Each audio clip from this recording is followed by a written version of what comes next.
আপনার সাথে আমি একটা ব্যাপারে একটু কথা বলতে চাই। সেটা হচ্ছে যে ধর্ম সংক্রান্ত বিষয় ঠিক না, তবে প্রাসঙ্গিক। ব্যাপারটা হচ্ছে যে আপনি তো নিজে একজন শিক্ষিত মানুষ এবং একটি সভ্য দেশে আছেন। এটা তো ঠিক, তাই না? কি জানি এটা মানে পার্সপেক্টিভের বিষয়, শিক্ষিত কে অশিক্ষিত কে, এটা হচ্ছে পার্সপেক্টিভ। আপনি বলেন, আপনার পয়েন্ট বলেন। হ্যাঁ, আপনি সভ্য দেশে আছেন, সভ্য জীবনযাত্রা করেন, শিক্ষিত মানুষ, এতটুকু তো সঠিক। এটা পার্সপেক্টিভের বিষয়, আপনি বলেন, আপনার পয়েন্টটা বলেন, তারপরে শুনি। আমার পয়েন্ট হচ্ছে যে আমি এর আগে দেখলাম একজনের সাথে আপনি কথা বলছিলেন। কথা বলার সময় আপনি বিভিন্নভাবে একটি ধর্মের ধর্মগুরু বলেন বা ধর্মের প্রচারক হযরত মুহাম্মদ সাল্লাল্লাহু আলাইহি ওয়াসাল্লামকে আপনি একটু ব্যঙ্গভাবে উপস্থাপন করছিলেন। কি কিন্তু কি ব্যঙ্গ এতগুলো ভাবে, কি মানুষ ব্যঙ্গ তাকে ভাবে, কি শ্রদ্ধার ব্যঙ্গ সাথে ভাবে, কি ব্যঙ্গ ভাবে উপস্থাপন করেছি? না আমার আপনি একটু আগে বললেন যে তাকে আচ্ছা আচ্ছা, সে আপনি উদ্ভট, সে আপনি আমাকে একটু আগে একটু বলেন তো, যে পৃথিবীর জি অনেক মানুষ বলুন। যদি কাউকে সম্মান করে, তাহলে আমারও তাকে সম্মান করাটা বাধ্যতামূলক হয়, এটা আপনি এই যুক্তি আপনি কই পাইছেন? না, আপনি তো মানুষ হিসেবে মানুষকে সম্মান করতে হবে নাকি? না, কে বলছে এতটুকু তো আপনাকে? করতে হবে কে নাকি? বলছে? কে বলছে আপনাকে? কোন গাধা আপনাকে, কেন? কোন এ ছাগল এ আপনাকে? এ মনে করেন একজন মানুষ হিটলার। আচ্ছা, আপনাকে একটু মিউট হুম, করে দেই। মিউট করে হুম। কথাটা বলি, কারণ আপনার এখান থেকে সাউন্ড হচ্ছে অনেক। মনে করেন একজন মানুষ হিটলার। সে সারা পৃথিবীতে একটা বিশ্বযুদ্ধ ঘটায় গেছে এবং লক্ষ, লক্ষ মানুষের হত্যাকাণ্ডের জন্য সে দায়ী। তাকে আমি কোন পাগলা কুত্তা আমারে কামড়াইছে যে তাকে আমি সম্মান করতে যাব? মানে আপনি কি পাগল নাকি ভাই? এটা কেমন কথা বলতেছেন? সারা ইউরোপে সে এটাতে বলি তাহলে, সবচাইতে হ্যাঁ? শুনেন। একটু আপনি কথার মাঝখানে আপনার কথা বলেন না। কথার মাঝখানে আপনাকে কথা বলতে বলছি? আমি আপনাকে বলছি কথা বলতে। এখন একটু চুপ করে শুনেন আগে। সারা পৃথিবীতে সে একজন ঘৃণিত মানুষ। সারা ইউরোপে সে একজন ঘৃণিত মানুষ। জার্মানিতে তার নাম রাখাও নিষিদ্ধ। আপনি আপনার বাচ্চারে তার নামও দিতে পারবেন না। এত ঘৃণা করে জার্মানির মানুষ এই হিটলারকে। তারপরে মনে করেন মুসোলিনি, স্ট্যালিন, মাও সেতুং। এরকমের হাজার, হাজার লোক আছে, হ্যাঁ? সারা পৃথিবীতে যারা হচ্ছে সারা পৃথিবীতে ঘৃণিত মানুষ, যাদেরকে সারা পৃথিবীর মানুষ ঘৃণা করে। কোন একজন মানুষ হইলেই তাকে আমার সম্মান দিতে হবে। এইটা এত উদ্ভট, এত পাগলের মতো কথা, এত গাধার মতো মানে মন্তব্য, যে একজন মানুষ সে আমারে তার সম্মান দিতে হবে। আরে একজন মানে সিরিয়াল কিলার পাওয়া গেছে, জেফ্রি ধামের। সে হচ্ছে মানুষ মাইরা কাইটা খায় ফেলে। সে তো একজন মানুষ, তারে কি আমি সম্মান দেব? অসম্ভব ব্যাপার। কোন অবস্থাতেই তাকে আমি সম্মান দিব না। কেন? তারে আমি কি পাগল নাকি? আমার পাগলা কুত্তায় কামড়াইছে যে তারে আমি সম্মান দিতে যাব? এই রকমের উদ্ভট পাগলের মতো অযৌক্তিক কথা, এগুলা হচ্ছে একেবারে চুনাহাগা লেভেলের অশিক্ষিত মূর্খদের মতো কথা, যে একজন মানুষ তারা আমার সম্মান দিতে হবে। ভাই অত মানুষ আরে আপনি সম্মান দিলেন না কেন? আরে মানুষ সে কেমন মানুষ তার উপর ভিত্তি করে আমি তাকে সম্মান করব কি করব না, এটা ডিসিশনটা নেওয়া হবে সে মানুষ হিসেবে কেমন, তার উপর ভিত্তি করে। এখন নবী মোহাম্মদ কি ছিল? নবী মোহাম্মদ ছিল একজন ধর্ষক, একজন লুচ্চা, একজন লম্পট, একজন ডাকাত, একজন গণহত্যাকারী। এখন আপনি যদি আমার সাথে সেই সমস্ত বিষয় নিয়ে আলোচনা করতে চান, যে নবী মোহাম্মদ ধর্ষক ছিল কিনা, নবী মোহাম্মদ পেডোফাইল ছিল কিনা, নবী মোহাম্মদ শিশুর সাথে যৌন সঙ্গমকারী একজন লোককে আমি সম্মান দিব, যে একটা শিশু রেপ করছে, যে একটা 9 বছরের বাচ্চা মেয়েকে, 53 বছর বয়সে একটা বাচ্চা মেয়েকে রেপ করছে, যে মানে বদমাইশ, যে শয়তান, যে ইতর, যে অসভ্য বর্বর ইতর মোহাম্মদ, সে যে হচ্ছে 9 বছরের বাচ্চা একটা মেয়েকে রেপ করছে, এই রকমের একটা রেপিস্টকে আমি সম্মান দিব, এটা তো আমি কল্পনাতেও আমার মানে আমি ভাবি না যে এটা আমি কখনো করব। তারপরে হচ্ছে গণহত্যা করছে, গণহত্যা চালাচ্ছে, বানু কুরাইজা গোত্রকে সমূলে উৎপাটন করছে, 900 600 থেকে 900 মানুষকে একদিনে সে জবাই করছে। এই রকমের একটা লোককে আমি সম্মান করতে যাবো? আমার কি পাগলা কুত্তা কামড়াইছে? আমি এই জিনিসগুলা জানি। আপনি যদি সেগুলো নিয়ে আমার সাথে বিতর্ক করতে চান, সেই বিতর্কের দরজাটা খোলা। আপনি বিতর্কে করে আমাকে দেখাই দিতে পারেন আমার কথাগুলো ভুল ছিল, সেইটা আমি আপনাকে স্কোপ দিব। কিন্তু আপনি আমার কাছে এসে যদি দাবি করেন, ভাই এ তো মানুষ, এরা আমার স্বপ্নের অবশ্যই সম্মান দিতে হবে, এই রকমের পাগলের মতো কথা, অযৌক্তিক কথা, লোয়ার লেভেলের কথা আমি এন্টারটেইন করি না। হ্যাঁ, এবার বলেন, আনমিউট করে বলেন।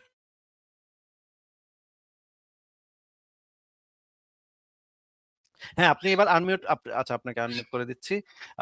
হাসে বাল, আপনি একটু আনমিউট করে নিজেকে আনমিউট করে বলেন এবার।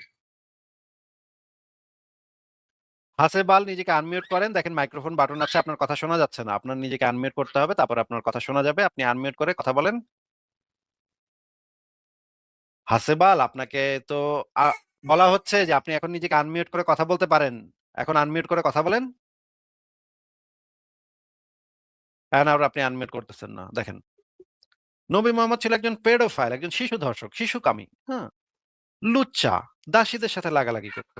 এত অশিক্ষিত মূর্খ গোয়ার ছিল, গণহত্যা করছে। বানু কুরাইজা গোত্রের 600 থেকে 900 মানুষকে একদিনে জবাই করছে এবং একটা বড় গর্ত খুঁড়ে মদিনা বাজারে একটা বড় গর্ত খুঁড়ে সেই সব লাশগুলাকে একসাথে ফেলছে।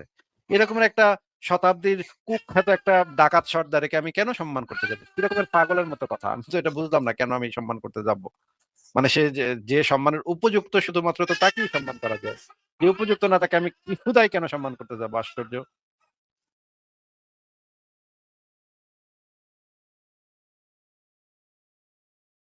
আচ্ছা, চলে গেছে। আমি 2টা কুকিজ খেতে পারবো? ওকে, খাও।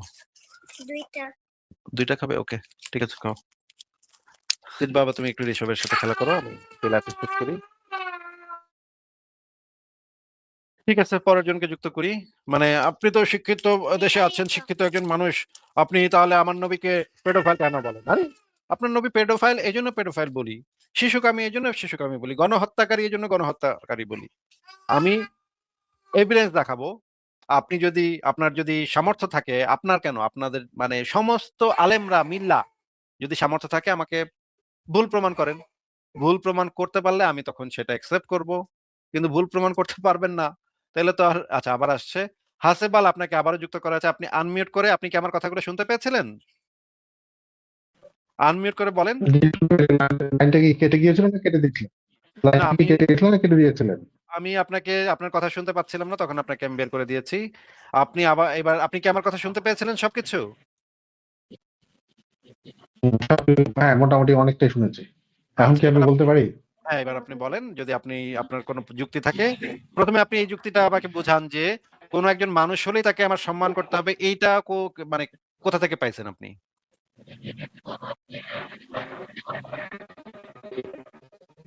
আচ্ছা, এটা তো কোথা থেকে পেতে হয় না, নিজের কমন সেন্স, নিজের বিবেক, নিজের নৈতিকতা শিক্ষা মানুষকে সেভাবেই তৈরি করে। আচ্ছা, তাহলে আপনাকে আমার প্রশ্ন প্রথম হচ্ছে, কথা হচ্ছে এটা। হিটলারকে আপনি এখন সম্মান করেন? দেখেন, আপনাকে আমি বলি, আমি না, কথা না, আলোচনা করব। আপনার না, না, আপনার কথা তো তাহলে আমি বুঝতেছি না যে এই রকমের যুক্তি কিভাবে জানি কোনো ঠিক মানুষ আছে। দিতে পারে। এইটা তো আমার মাথাতেই ঢুকতেছে না। এরকমের কমন সেন্স কোন পাগলের আচ্ছা মাথা থেকে এরকমের কমন সেন্স বের আচ্ছা, হতে পারে? হিটলারের ব্যাপারটা বলি। হিটলারের ব্যাপারটা শুনেন। হিটলার গোটা পৃথিবীর সকল মানুষের কাছে খারাপ, এমন ধারণাটা হওয়ার না, কারণ কি আপনার? পৃথিবীতে এটার পিছনে পৃথিবীর আপনার সকল যুক্তি কি? মানুষের অন্য খারাপ, কেউ তো ভালোবাসতে পারে। আপনি সম্মান করেন কিনা সেটা একটু বলেন। না, আমার সম্মান অসম্মানটা তো বিষয় না, বিষয় হচ্ছে যে আমি অন্য আপনাকে কেউ জিজ্ঞেস বা কোনো করছি, ব্যক্তি তো তাকে সম্মান করতে পারে। আমি আপনাকে জিজ্ঞেস করছি, আপনি সম্মান করেন কিনা? ইয়াহিয়া খান যে বাংলাদেশে গণহত্যার নেতৃত্ব দিয়েছিল, ইয়াহিয়া খানকে আপনি সম্মান করেন?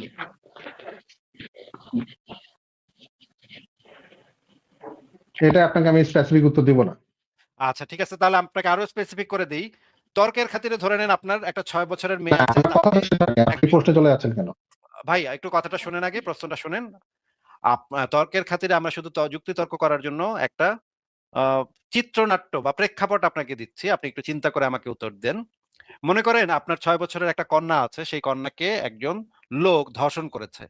ধর্ষণ করার পরে আপনি তাকে ধরতে পেরেছেন। এখন কি সেই ব্যক্তিকে আপনি সম্মান করবেন, নাকি সেই ব্যক্তিকে আপনি একজন ক্রিমিনাল, একজন মানে অপরাধী হিসেবে গণ্য করবেন? কোনটা করবেন, একটু উত্তরটা দেন।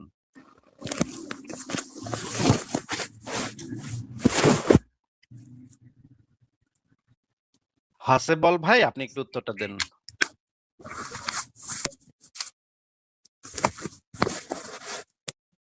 হাসেবল ভাই, আপনি একটু উত্তরটা দেন। আপনার শব্দ শোনা যাচ্ছে, আপনি তো কথা বলছেন না, আপনার শব্দ শোনা যাচ্ছে। আপনাকে আমি একটা প্রশ্ন করেছি, উত্তরটা দেন। না না, আমি তো আপনার প্রথম কথার আগে জবাব দিব, তারপর তো এটার উত্তর। না, এটার উত্তরটা আগে দেন, তারপর আপনি প্রথম প্রশ্নের উত্তর না না, এটা দিয়েন। তো আপনার মন মতো চললে তার হবে না। আমাকে প্রথম আমাকে তো প্রশ্নের আমার কথা উত্তর আপনি বলতে আস্তে হবে। আস্তে ধীরে সুস্থে দিয়েন। আগে এই আপনার প্রশ্নের প্ল্যাটফর্মে উত্তর আসছি দেন। বলে আপনি যেমন চায় তাই করতে পারেন না তো। হ্যাঁ, যা মন চায় আমি তা করতে পারি ভাই। এটা আপনি কি বললেন যে আমি মন চায় করতে পারি না? অবশ্যই করতে পারি, এটা আমার প্ল্যাটফর্ম। এখানে আমি অবশ্যই যা ইচ্ছা করতে পারি। আপনাকে কে বলছে আমি করতে পারবো না? আর কেন, আমি কি করতে গেলে আটকে যাবো? আপনার কি মনে হয় আমি করতে যাব আর করতে পারবো না, এটা আপনার মনে হচ্ছে? অবশ্যই আমি যা ইচ্ছা তা করতে পারি, কিন্তু আপনাকে সেই স্কোপটা দেয়া হচ্ছে। এখানে আপনার কোনো রাইট নাই। এখানে আপনি আপনি একটা প্রিভিলেজ পাচ্ছেন, একটা সুবিধা পাচ্ছেন, একটা সুযোগ পাচ্ছেন। আপনাকে আবারও জিজ্ঞেস করছি, আপনার মেয়েকে যদি 6 বছরের মেয়েকে কোনো একজন ধর্ষক, শিশু ধর্ষক, শিশুকামী সে যদি রেপ করে, সে কি আপনার সম্মান পাওয়ার উপযুক্ত নাকি উপযুক্ত না? একটু যদি উত্তর দিতেন, আনমিউট করে বলেন।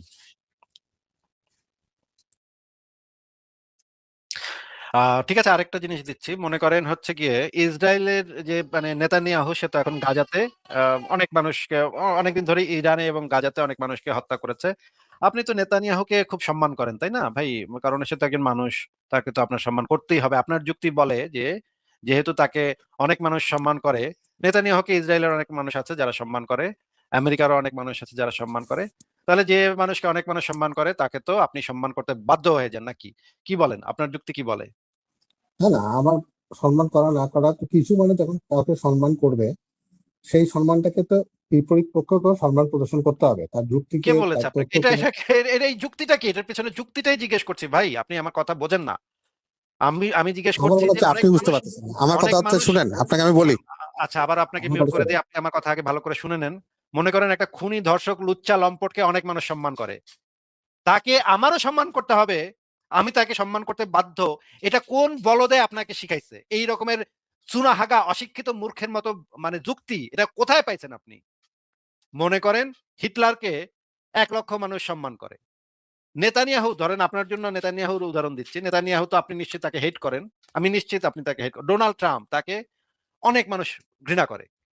আবার অনেক মানুষ তাকে শ্রদ্ধাও করে। আমেরিকাতে সে ভোটে জিতছে। নিশ্চয়ই তাকে অনেক মানুষ শ্রদ্ধা সম্মান নিশ্চয়ই করে, নিলে তো সে ভোটে জিতত না। তাইলে কোন যুক্তিতে বলে যে তাকে যেহেতু অনেক মানুষ সম্মান করে সেহেতু করিমেরও তাকে সম্মান, সেও করিমেও সেই মানুষকে সম্মান করতে বাধ্য? এটা কোন বলদের যুক্তি? এই রকমের বলদ মার্কা যুক্তি কার মাথা থেকে বাড়িছে? এইটা আমি আপনার কাছ থেকে জানতে চাচ্ছি যে না না, ডোনাল্ড আপনি ট্রাম্পকে যে উত্তেজিত হচ্ছেন কেন? উত্তেজিত হচ্ছে আপনার উত্তেজিত হওয়া যাবে না তো, রাগ আমরা তো মার্কা, কথা বলতেছি নাকি? একটু মিউট করে রাখি আপনাকে। আপনাকে উত্তেজিত হচ্ছে কারণ এরকমের বলদ মার্কার যুক্তি আমি ভাই বহুদিন শুনিনি। অনেক মুমিন আমার লাইভে যুক্ত হয়, অনেক উদ্ভট উদ্ভট কথা বলে, কিন্তু এই রকমের গাধা মার্কার যুক্তি আমি ভাই অনেক বছর পরে শুনতেছি। যে অনেক মানুষ অমুককে সম্মান করে সেহেতু আসিফ মহিউদ্দিনও তাকে সম্মান করতে বাধ্য, যেহেতু অনেক মানুষ তাকে সম্মান করে।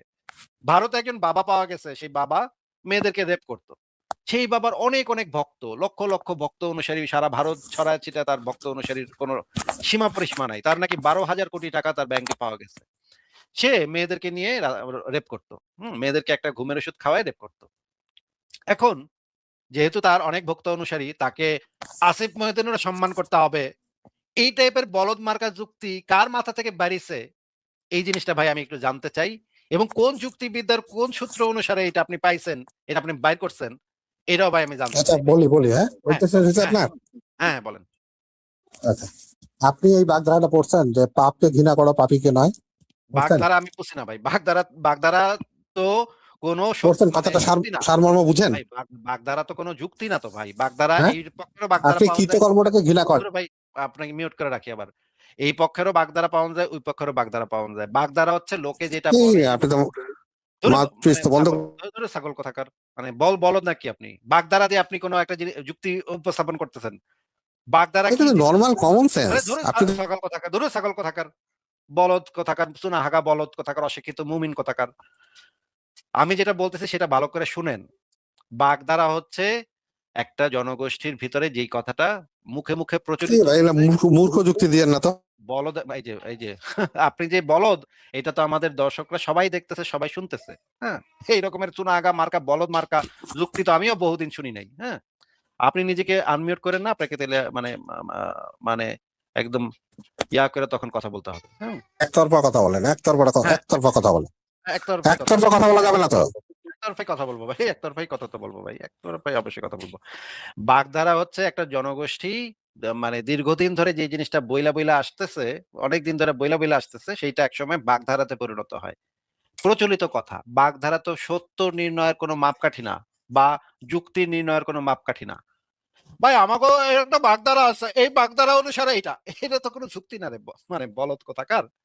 এটার তো কোনো যুক্তি বলে না, বাগধারা তো যুক্তি না।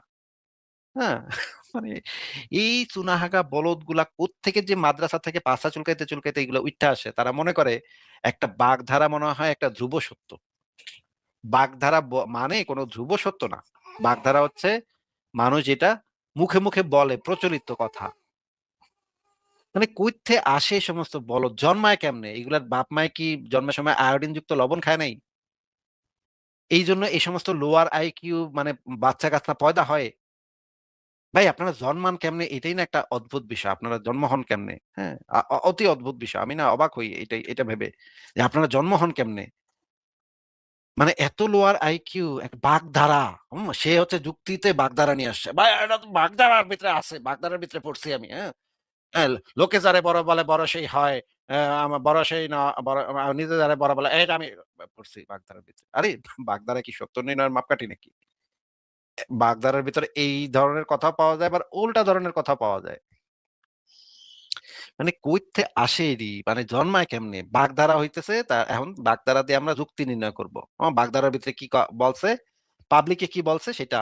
বাগধারা হইতেছে পাবলিক পারসেপশন। বাগধারা কোনো সত্য না, সত্য নির্ণয়ের মাপকাঠি না।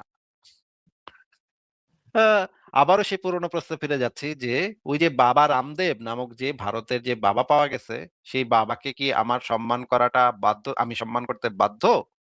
বা আপনার মেয়েকে, 6 বছরের মেয়েকে কোনো একজন ধর্ষণ করছে, আপনি কি তাকে সম্মান করতে বাধ্য কিনা?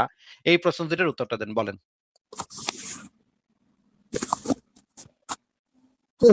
আচ্ছা রাখেন, আপনার ভাগ বাগানি আপনি শুনলেন।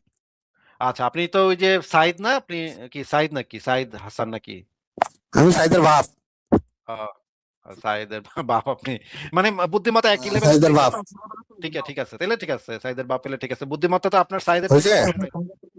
সাইদের থেকে তো বুদ্ধি শুদ্ধি কম মনে হইতেছে এখন। এখন তো মনে হইতেছে সাইদের থেকে বুদ্ধি কম। ওই যে আপনি ওই যে কাপড়ের মানে দোকানদার না, কাপড়ের দোকানদারি করেন না, কি যেন রাপা প্লাজা না কি প্লাজাতে, ওই যে কি একটা পেজ আছে ইসলাম সট্ট পেজ থেকে আপনি আসেন না, আপনার একটা বয়ফ্রেন্ড আছে হাফিজ নাম, সেটা নাকি আপনি? বলেন তো। এই বাংলায় মানে কথা বলা কি একটা পুরাতন অভ্যাস নাকি আপনার? আপনাকে তো আমি এটা প্রশ্ন করতেছি, বানায় বানায় কথা বলতেছি, কথা আপনাকে প্রশ্ন করতেছি, আপনি ধুর এই মিয়া, আন্দাজে খালি। ধরো বলদ কথাকে প্রশ্ন করতে, কোনটারে প্রশ্ন বলে আর কোনটারে বানায় বানায় কথা বলা বলে, এটা পর্যন্ত এই মুমিনা বুঝে না। মুমিনের যুক্তি হইতেছে যেহেতু অনেক মানুষে এর সম্মান করে, সেহেতু আসিফ মহিউদ্দিন তারা সম্মান করতে বাধ্য। এই হইতেছে মুমিনের মাথা, অনেক মাথা খাটাইয়া সে এই যুক্তি বের করছে যে লোকে যারে বড় বলে একটা বাগধারা, বাগধারা দিয়ে আমি প্রমাণ করব, আজকে বাংলা বাগধারা দিয়ে আমি প্রমাণ করব নাস্তিক আসিফের কাছে গিয়া যে বাগধারার ভিতরে আছে এটা, তাহলে তো এটা সত্যই হইব, যেহেতু বাগধারার ভিতরে আছে সেহেতু তো এটা সত্যই তো হইব। বাগধারা কি মিথ্যা হতে পারে?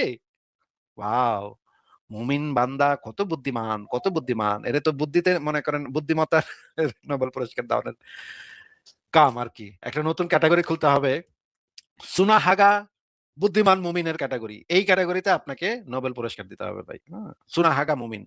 ঠিক আছে, আপনাকে আমি চুনাহাগা মুমিনের খেতাব দিলাম। আপনি মানে আজকের দিনের সব সেরা চুনাহাগা মুমিন হয়েছেন। ভাই এই টাইপের বলদ মার্কা বুদ্ধি নিয়ে আপনারা নাস্তিকের সাথে কথা বলতে আসেন কেন এবং বেইজ্জত কেন হন? দেখেন এখানে হাজার হাজার মানুষ কমেন্ট করছে, আপনারা যে বেইজ্জতটা করলাম, আপনার তো নিশ্চয়ই লজ্জা টজ্জা নাই, আপনি লজ্জা টজ্জা হবে না, কিন্তু বেইজ্জতটা কিন্তু যা করার করে দিছি। হ্যাঁ, আপনি এটা এখন বুঝতে পারবেন না, টের পাবেন কিছুদিন পরে। ঠিক আছে, আপনাকে তাহলে বিদায় জানাই। পরের জনকে যুক্ত করি তাহলে। দেখলেন ভাইরা, মানে এই বুদ্ধিমান মুমিন যুক্ত হইতেছে যে অনেক মানুষ তো এর সম্মান করে, তাহলে আসিফ মহিউদ্দিন কেন, আসিফ মহিউদ্দিন তো কেন সম্মান করবে না? এ তো সম্মান করতে বাধ্য, যেহেতু অনেক মানুষ সম্মান করে এই অমুক ব্যক্তিরে, সেহেতু আসিফ মহিউদ্দিনেরও সেটা সম্মান করতে হবে। হুম, কি যুক্তি ভাই, কি যুক্তি ভাই! হ্যাঁ, তাইলে তো তাইলে তো মনে করেন আবুল আহাবরে তো মক্কার অনেক মানুষ সম্মান করতো, তাহলে তো মোহাম্মদ তো আবুল আহাবরে সম্মান দিল না। সে তো আবুল আহাবরে ধ্বংস হোক, আবুল আহাবের হস্তদয় এটা কইলো, আয়াত নাজিল করলো, আল্লাহ তো তারা সম্মান দিল না। তাহলে কেমনে হইলো ভাই? হ্যাঁ, লাত মানাত উজ্জা এই 3 দেবীরে পৌত্তলিকরা সম্মান করত, মোহাম্মদ তো এটারে সম্মান দিল না। কাবা শরীফের ভিতরে 360টা মূর্তি ছিল, অনেক মানুষ এটিরে সম্মান দিত, মোহাম্মদ তো সম্মান দিল না। তাহলে হইলো কেমনে? এই সুনাহাগা বলদ বুদ্ধি নিয়ে আসছে আমার সাথে তর্ক করতে। মানে এদের আক্কেলটা কি যে কার সাথে কথা বলতে আসবো এটা বুঝে না, যে কোন জায়গায় আসবো, কোন জায়গায় কথা কি বলন যাবে কি বলন যাবে না, এটুক এটুক মাথায় বুদ্ধি নাই। কি রে ভাই এদিকে নিয়ে কি করবো, এদের এমন বেজ্জত করি তারপরে এটি আবার কয়েকদিন পরে চলে আসে। হুম, এমন বেজ্জত করি রে, মানে খারার উপরে এমন বেজ্জত করি, তারপরে এরি আইসা পরে আবার বেজ্জত হইতে চলে আসে। এবং এটা মানে গাধাটা বুঝতে পারে নাই যে আমি কি বেজ্জতটা এটা করলাম, এটা বুঝতে টেরও পায় নাই, বুঝতেছে না এখন। হ্যাঁ, তো তুমি আবার এই ভিডিওটা দেখবা মুমিন, হ্যাঁ, সুনাহাগা, তারপরে দেখা তারপর চিন্তা করবা যে কি বেজ্জতটা করছি। আচ্ছা, অবশ্যই বেজ্জত করবো, এরকমের সুনাহাগা মার্কা কথাবার্তা বললে অবশ্যই বেজ্জত করবো আমি।